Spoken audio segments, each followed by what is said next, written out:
Exactly. A lesbian who's never had sex with a man. The fact that this term exists suggests that it's like rare enough and interesting enough that we had to create a little category. And this is still used. I was vacationing with a bunch of lesbian sisters, like, in December, and there was this one couple, and they were both like, 60, years old, so they were like strongly identified with like lesbian feminism. And one of them was like, "Oh, this is Marjorie. She's a gold star." Like, I know. And then of course we have LUG, lesbian until graduation, or BUD, bisexual until graduation. The notion that some women come to college, they take a few gender studies courses, and then all of a sudden, but then they graduate and they go back to men, right?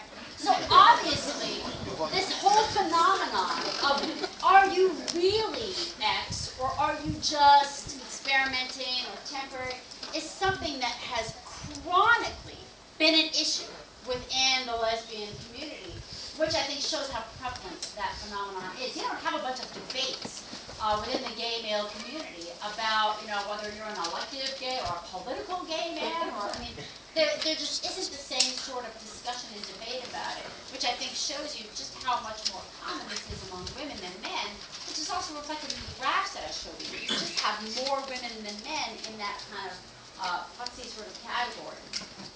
The question that this raises for me, I think, is really interesting, and this was actually a question that someone asked me in one of the classes I was teaching. She was like, well, okay, so if women can have a lesbian orientation or a heterosexual orientation or whatever, and then they can have this degree of fluidity that might lead them to engage in behaviors that run counter to that orientation, then for any particular woman, at any particular point in time, if she's like having sex with a woman, how does she know whether it means that she's a lesbian or whether it means that she's like a fluid heterosexual? Like, what's the difference? Like, if she's having that experience, is it a different experience if you're a fluid heterosexual than if you're a constitutional lesbian? Like, how would you ever know if the end result sort of is the same-sex experience? And I was like, that's a really great question. I don't really know how to answer it.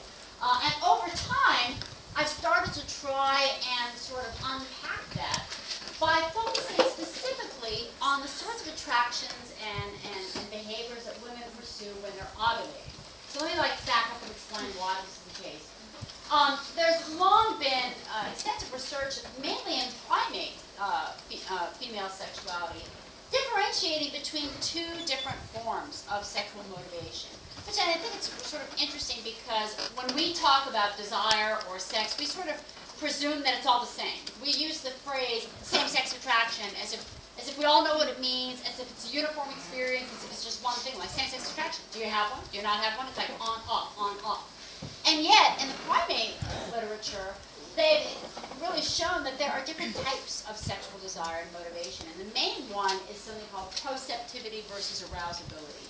So basically, proceptivity is a sort of more intense urge to initiate sex, right? When you see primate females like actually soliciting sexual activity with someone, that's proceptivity. It's sort of viewed as stronger and more motivating.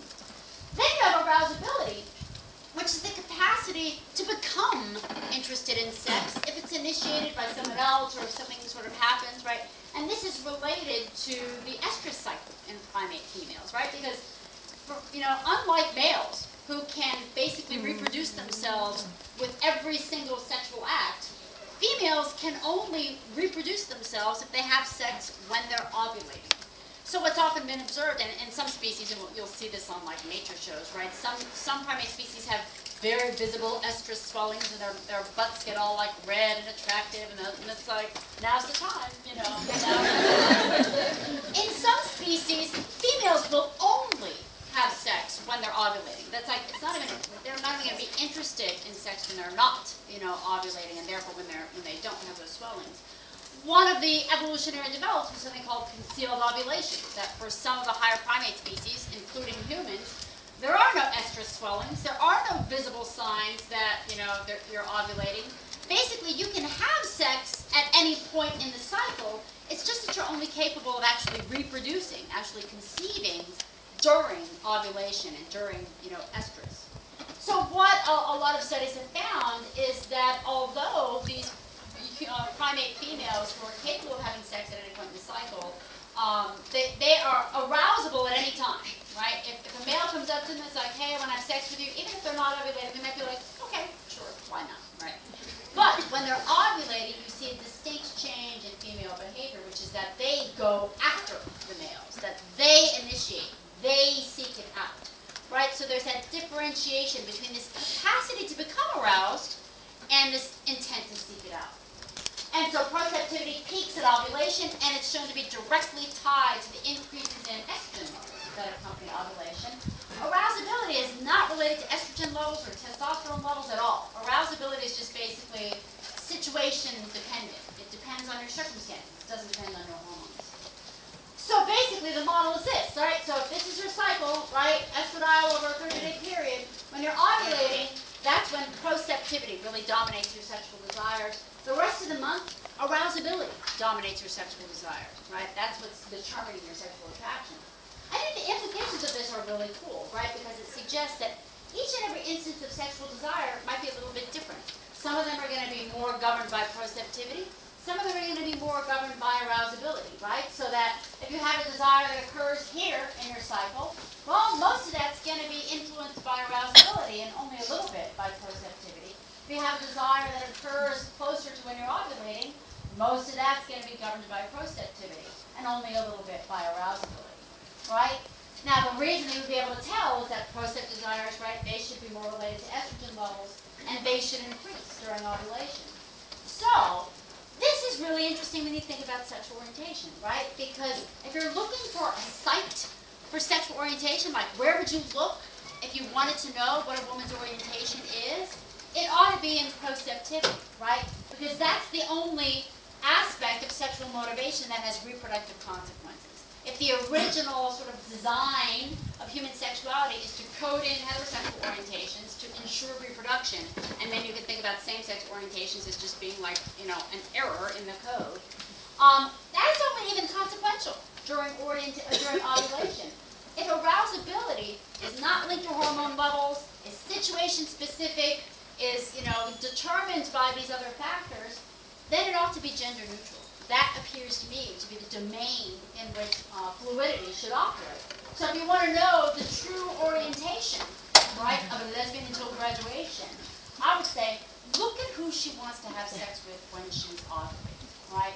So you could argue that this is the domain of fluidity. That's where orientation crops out. So if you take a particular woman and she's like, oh, I'm attracted to women, men, women, and men, women, men, women, men, women, men. If that woman, when she's ovulating, is primarily interested in men, then I would argue she's probably a fluid heterosexual. If instead she's more interested in women when she's ovulating, then I would argue she's a fluid lesbian, right? That may be one way to differentiate between these two groups. So what you would expect to see, theoretically, if you look at change in a woman's sexual motivation during ovulation, you would expect that lesbians should be more interested in women when they're ovulating, and either, you know, way less interested in men, or it might just be a smaller change, or it might be that you know, it doesn't matter at all. For heterosexuals, you see the opposite pattern, increase in motivation to men, less in women. And bisexuals, you might see a number of different things. It's hard to predict. It could be that they're more interested in both. It could be that there's less of a change, that bisexuals are just less sensitive to their hormone levels, or maybe you have some bisexuals who was like, oh wow, when I'm ovulating into women, and then other bisexuals who are like, oh wow, when I'm ovulating, I'm interested. So, you know, it's hard to predict what you might see there. So I decided to